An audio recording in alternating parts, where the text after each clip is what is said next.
you for joining me on Beyond the Arc. I have Steve Fabella, the coach, and I have Alex Martinez with me today. Thank you guys for joining me. No problem. All right. So today we are talking about the preview of the NBA Finals, the Los Angeles Lakers and the Miami Heat. So let's start off with how surprised are you by each of these teams, and let's start talking how many games you think which team's going to win, and we'll go from there. I'm not surprised with either team going to the finals. I mean, they both did the best two teams in the bubble. They both well coached, well disciplined, just great organization.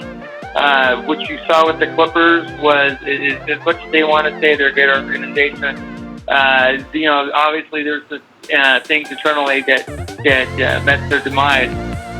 Same thing with Milwaukee. The bubble's just a completely different thing.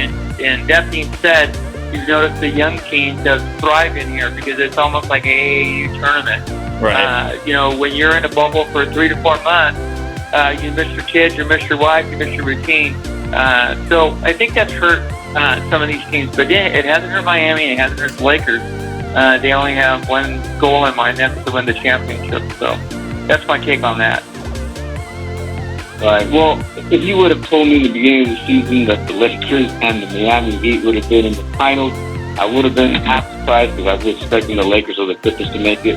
But Miami, I didn't really see them until the playoffs started, and I saw how they were playing. Mm-hmm. I think once the playoffs started, the way they were meshing, just like the Lakers were, I'm not so surprised anymore, especially, from if you look at it from the top to the bottom, with management, Riley to Spoelstra, and then, they got a nice blend of young players, veteran players. So, in the beginning of the season, I would have been surprised, very surprised if you would have told me that Miami Heat was going to make it. But now that the playoffs have started and pretty much come to an end, the way they've been playing, I'm not too shocked that they're actually in. Yeah, now looking back at it from starting with, I guess you could say the bubble, but more going into the playoffs, I believe they're the 5 seed. They weren't even technically home court advantage at all in the playoffs. Not that anyone really had home court advantage in these playoffs because it was mostly a neutral site. Right. With sound noise from NBA 2K, that's pretty much about as far as that got. But they were the underdog technically to the Pacers. I think most people kind of penciled in the Heat to go ahead and win that series. They did, and then they swept them, which was the more impressive part to me. That kind of opened my eye a little bit. And when that happened, I remember talking to you, Steve. I was thinking, I think Milwaukee's in trouble. I didn't think it'd be as bad as it actually ended up being, but I knew that they were in trouble. I was like, either Milwaukee's going to get beat up into the next round and they may not get to the finals, or they could just get beat in that second round. And then once the Heat were playing, Miami basketball, man, they just bullied them.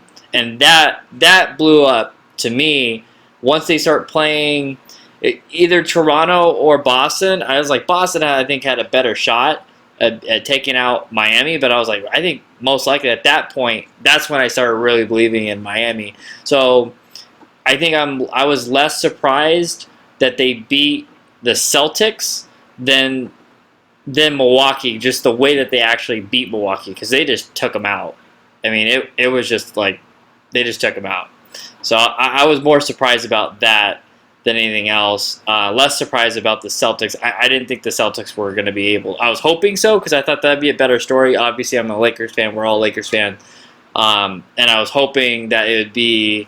I thought the best story for the NBA, especially for this year with COVID, everything going on, that it'd be Lakers and Celtics, the two best franchises that the NBA has to offer, especially in an NBA Finals that's very familiar. And at that point, I would be really hoping that the Lakers would win it. With the storyline of LeBron James, I thought that would be the best story for the NBA in this finals. So I was very much surprised that Miami actually got to the next level past Milwaukee. Less surprised when it was actually happening because just the way that they were beating down Milwaukee. But I would say before the playoffs started, I would not have penciled in Miami to win the Eastern Conference Championship. Going from there, so I guess let's talk about matchups. Let's talk about who matches up with who. I think both of you guys would agree that the Lakers had the better two players.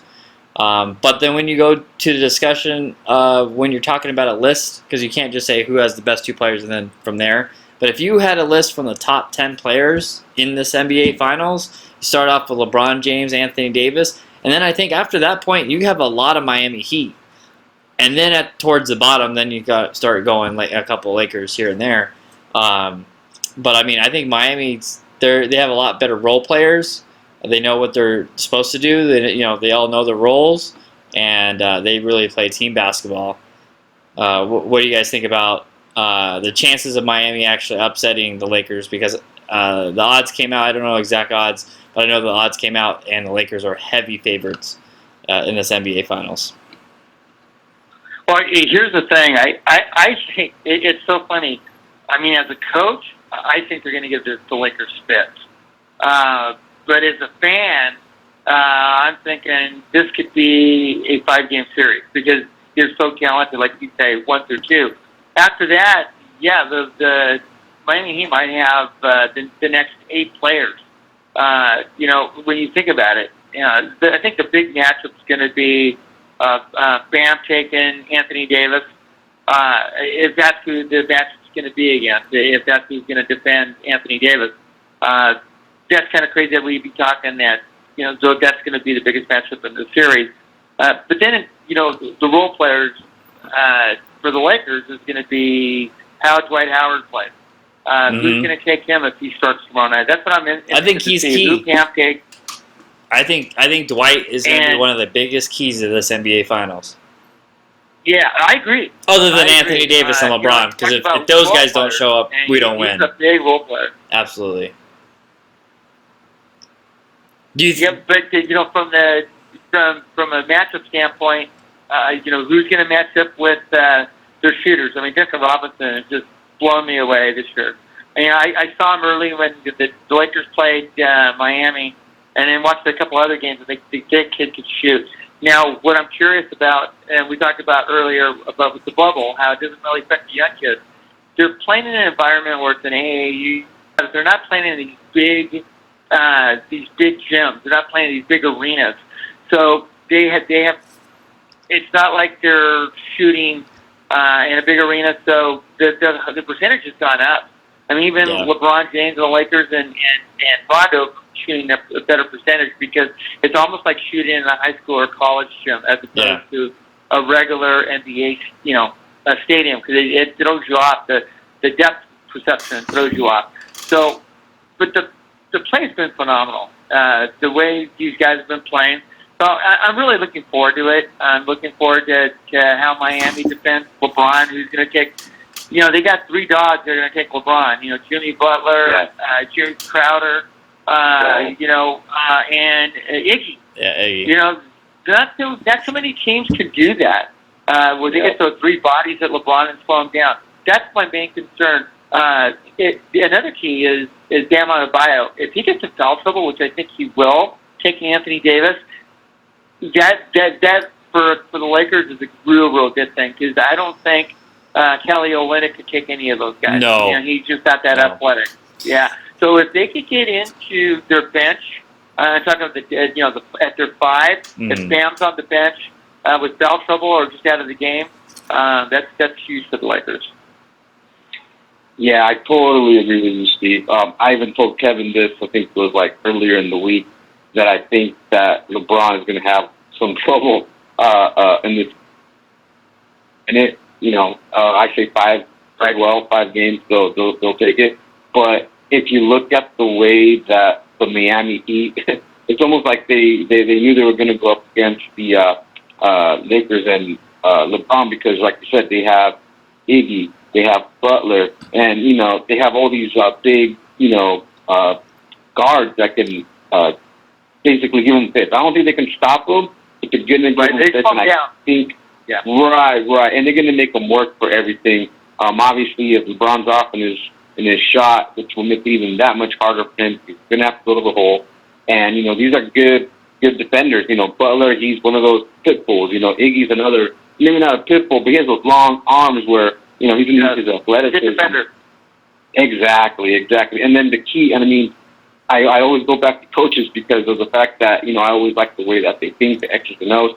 Spoelstra knows LeBron very, very That's true. well. That's a good point. I am sure that he is not going to see anything from LeBron that he hasn't seen before when LeBron played, 3-4 years in Miami, if I'm correct? He played 4 years in Miami, so he knows, he's seen them in practice, he sees them in preseason, regular season, playoffs, finals, he's seen him. He knows what LeBron likes, and I'm sure he is going to tell his guys, hey, you guys got to follow the game plan when it comes to him.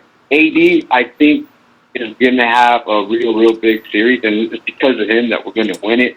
I'm hoping I'm wrong. I'm hoping LeBron does great, averages a triple-double, 30, 10, and 10, but I just don't see it. I'm hoping I'm wrong, though. Yeah, I would be surprised if he averaged 30, 10, and 10.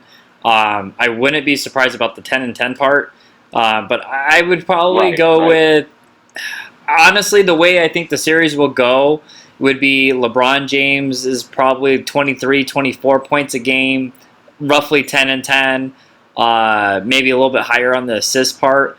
And I think personally that Dwight Howard is going to be huge in this series, and we need Dwight Howard to be what he did in the last series against the Joker, and he needs to get Bam in foul trouble and just get in his head. He's young. He's only a couple years, like 4 years into the league, 3 years in the league.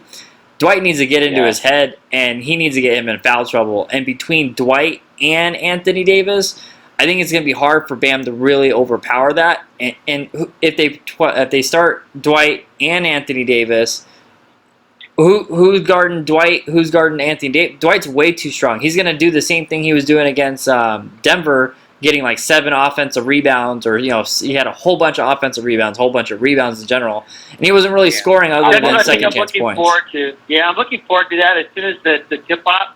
We don't know if Dwight's going to start. I'm thinking he's going to. I would start him. That's Absolutely. the first thing I'm going to look at. Yeah, that's the first thing I'm going to watch when they match up. Who's on who? Because that's going to tell me a lot. Mm-hmm. Yeah, and I Rondo. Remember, Kevin, when the Lakers lost their first game against Denver, their only game. I remember I told you that I was curious to see what the coach was going to do, Vogel. And what did he do?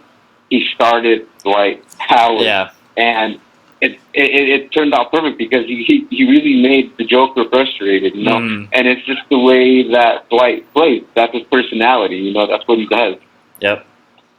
Yeah, I mean, as long as you start, I think you have to start Dwight Howard. And as far as I've been able to see, McGee's not really upset about it. They're all really tight group from everything I've heard. They're all just really.